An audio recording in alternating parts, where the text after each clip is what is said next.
this is the day I'm definitely going to go inside the grain dryer. It has to be done.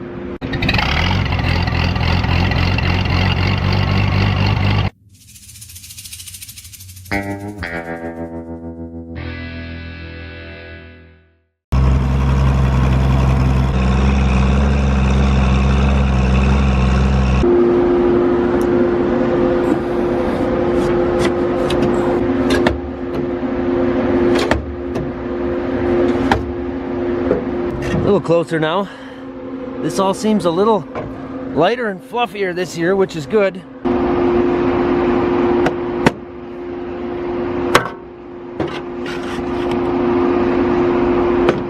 all bead ring, doesn't it? It is, it's all really light.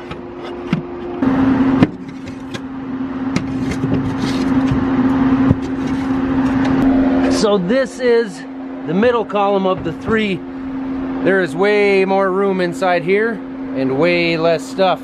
So the top two columns, this one and the one above me, are much, much easier to get to and clean. They're not bad at all. That open center one there is clean. The top one has some stuff in it, still not bad, plenty of headroom in here.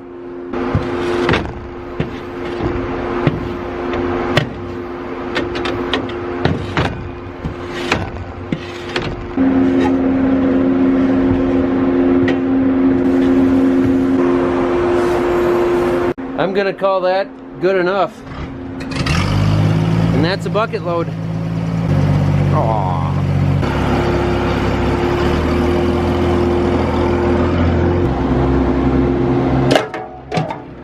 That didn't go as smoothly as I was hoping. Hopefully, I go down the steps a little more gracefully than that. The easy ones are done. But like every good millennial, I had to go get my head strap so I can put a GoPro on while I climb inside this grain dryer. And we're in. Fat guy in a little grain dryer. I always like to start at the front. Work my way back.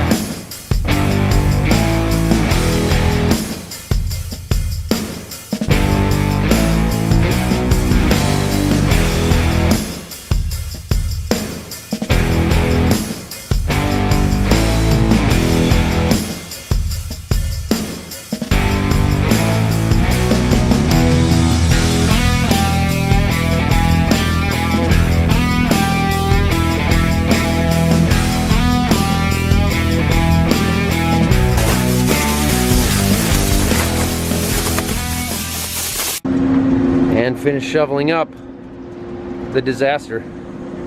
That should be good.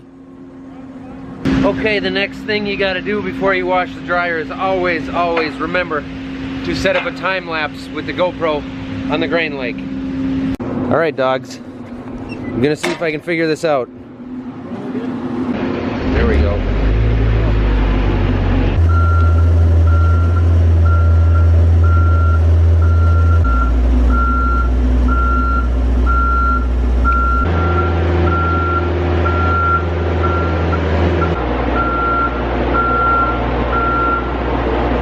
Check it out, sunshine. I just really, this is not a convenient place to be when you have to go to the bathroom.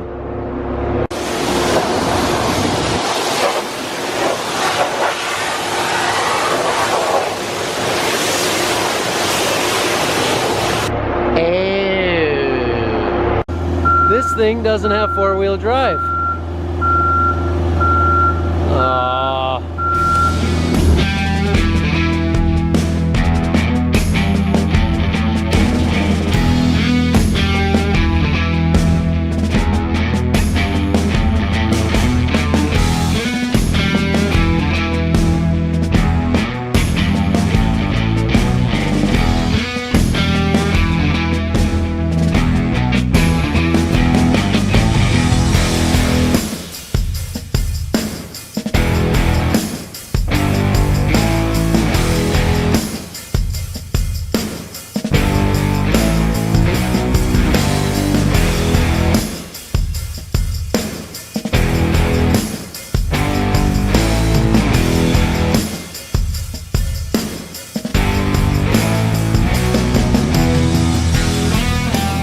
Look at that shiny specimen right there. That's the way to do that. I know what you're thinking, and yeah, it's the same dryer, it is. We've rented lifts before and done this in the past, but they've always been too small, so we were looking for something bigger this year. We rented this thing from Central Equipment Sales in Sauk Center, Minnesota, right an hour east of here, Central Minnesota. If anybody's looking to get a lift or rent a lift, check them out. They got tons of stuff. And this thing was awesome. They brought it right out here and delivered it for us. That's the way to get that done. Now I'm gonna go inside and knock the crud out of my hair and see if we got anything to eat in there. And then tomorrow, my buddy Brock is coming out. We're gonna wash the combine and the grain cart and 8360 and all kinds of stuff. Get things cleaned up for the winter because it's that time. And it looks like the forecast later this week is full of snow. So we're gonna get it done while we can. See you in the morning. Getting things clean. So this is my buddy Brock with On-Site Wash. If you've watched my videos in the past, he's been out here before. He does an awesome job. He comes out, they knock out tons of machines in one day, and we get it all done. We just keep feeding him machinery. He keeps making it shiny. Central Equipment hasn't come to get this thing yet, so I'm gonna make it easier for Brock to get to the top of that machine. I'm gonna wheel it over there for him.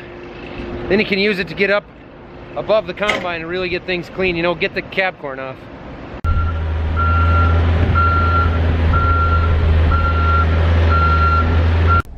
Do you see Grandpa coming with the tractor? He tried to go run tillage because it was 40 degrees out this weekend, and we did see one neighbor going, but no go. Couldn't keep it in the ground and keep the tractor having traction at the same time. Is he gonna try it right here, Isla? Or just shake himself across the ruts? He's gonna try it. No, he's not. Psych. Look at that shiny 9870. Anna? Isla? What do you guys think of that shiny combine? Yeah, I thought so.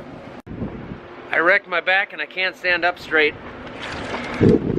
It's a thing that happens about once every year and a half. It's only like this for a couple weeks though. Having some real problems here trying to get to the GoPro to put it on Brock's head.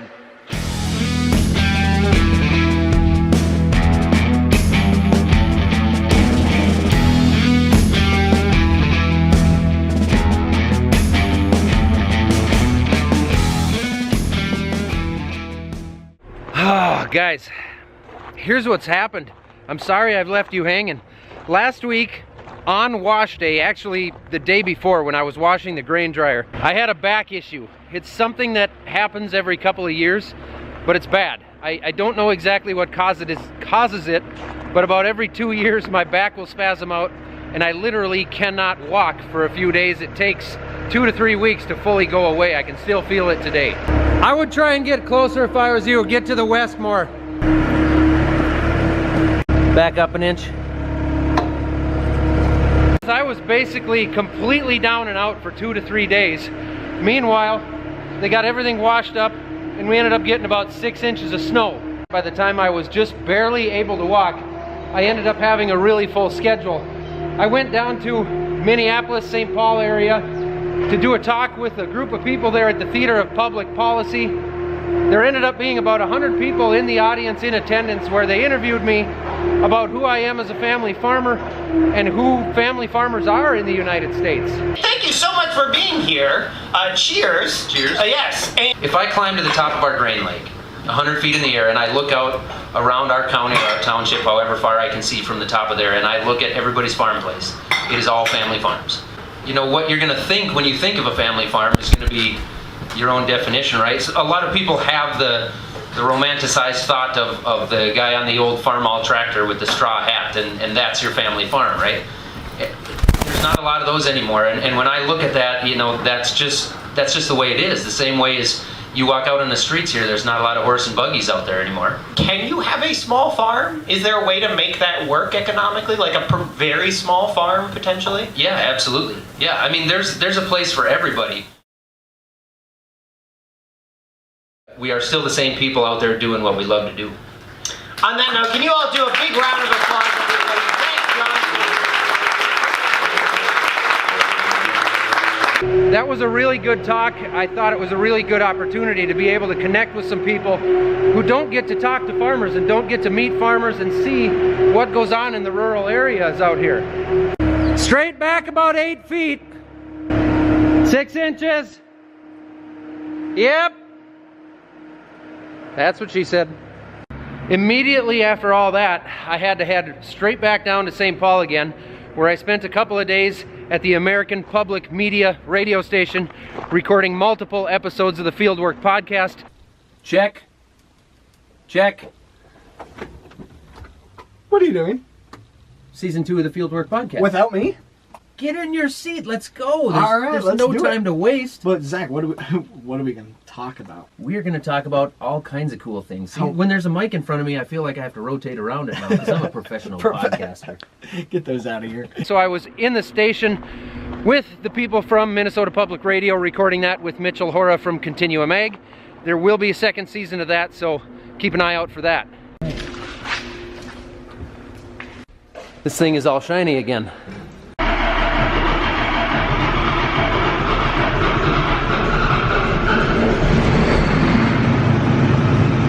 Like a kitten at a milk pail.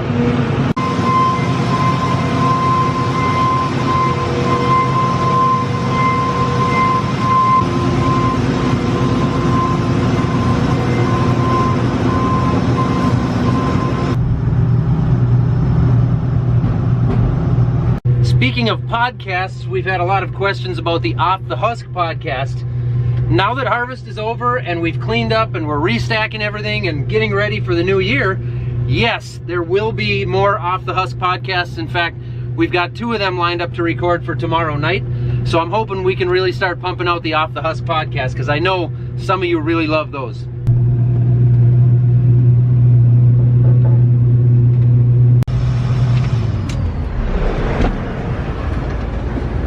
Get it, Didge, get it. Didge chases the birds and Anna just chases Didge, confused about what Didge is running for. Little more. Yeah, that's good right there.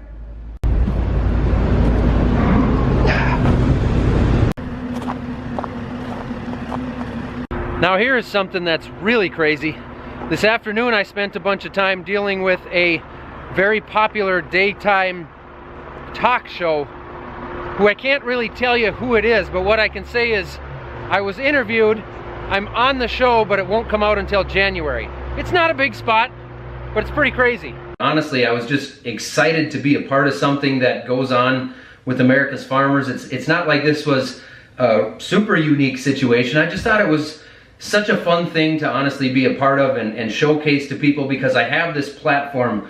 I just wanted to show people who we are as American farmers and what it is, the kinds of things that we do, because we are still the same people out here working the land who are so proud to do what it is we do. That was another opportunity where I got to talk to a lot of people, about 2 million people on that show.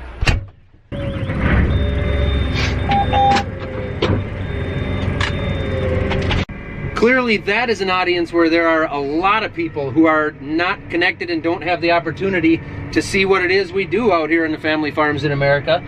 So I took that opportunity again to talk to them about who we are as people, not what the millennial farmer is, but who the American farmer is in general.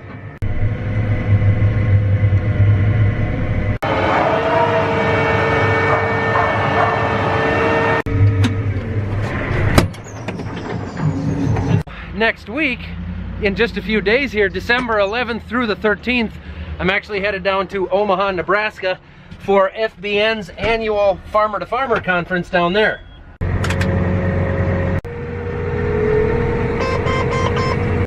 We're going to be able to hang out, have some fun, and network with between 4,000 and 5,000 other farmers down there where we talk about all kinds of issues within farming. Marcus Luttrell is going to be down there giving a talk. Sonny Perdue is... Back up. I can't yet. 2 feet, 1 foot, 0 feet. As I was saying, it's going to be a fun time. We were down there last year. I'm going to get to interview Sonny Perdue, actually, with Sarah Mock on a live stream that FBN and Sarah and myself will be doing, where we interview all kinds of people. I believe that will be live on Facebook and possibly on YouTube. I should know that. If you're interested in watching, just check all of Farmers Business Network's social media stuff for that. I'll be on my social media letting you guys know where it's at as well. So check in on that. If you're interested in attending, it's in Omaha, Nebraska at the CHI Center, and it is going to be a lot of fun. There's going to be a lot of people in town. You should really check that out.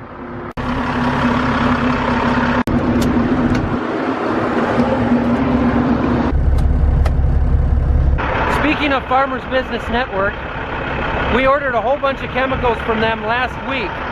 And I'm not kidding you guys, we saved almost $17,000 over last year's chemical prices. And I know that we paid good prices last year for two reasons. Number one, I called every single place last year within an hour of here. I had it all out on a spreadsheet. I knew everybody's prices, and I know that we paid good prices. Not only that, but I'm able to actually see the market average price for what other farmers actually paid for those chemicals using the FBN app on their website to be able to see those market average prices. So I know for a fact that last year's prices were pretty good. They were fair prices. I also know that we saved $17,000 already on our 2020 chemical order just by ordering through Farmers Business Network. Yeah. There is a small cost to being a member of FBN. However, if you guys are interested in looking at it, you can go on their website, you can have a local rep contact you, and if you want to save $100 on a membership, mention the Millennial Farmer, use me as a reference. That'll save you $100 if you're interested. In fact, I think there's probably a link below to speed that process up if you're interested. As far as winter content goes, as you can see, we are froze out here. We don't have any livestock. We can't work the fields. We're not currently hauling any crop to town, and so it's fairly quiet around here. My content just, apparently he's got the opener. My content just wouldn't be the same around here. It would be a lot of farm management and snow removal and eventually some grain hauling. I'll include a fair amount of that, but I don't think you want to watch that all winter because it's difficult to make some of that entertaining. And after all, I'm an entertainer. I'm the actor who plays the Millennial Farmer. Luckily, I'm very thankful for this, but I'm finding myself pretty well traveled lately in the off season. I've got a lot of trips that I'm taking this winter for work for the Millennial Farmer. And so what my plan is to tour a lot of different farms. I'm gonna try to tour some more livestock farms and really show you guys what goes on there. Try to get myself in it and really get into the action on the farms instead of just taking a tour and having them talk about what goes on. I want to really involve myself with the process and take you guys through on that. Can't say for sure how awesome it'll be, but I mean, I would think phenomenally awesome, right? I'm done for the evening and for this video. Oh, we got all new apparel on the website, which I did say in one of the last videos, but if you're interested, we've got several different t-shirts, a couple different hooded sweatshirts, some new caps, some Minneapolis Moline stuff that's pretty cool. And what else? We got some stocking caps coming. So be on the lookout for that. There, now can you see me a little bit better? Be on the lookout for that. You can only find it on my website or on Farm Focused. If you see anything to do with Farm Focused, you're good to go. That's all I got. Anna? Anna, hey. Do you have anything more that you'd like to add? Not a lot more? Okay. Go find someone to eat. Thanks for watching, guys. You ladies comfortable? Hmm?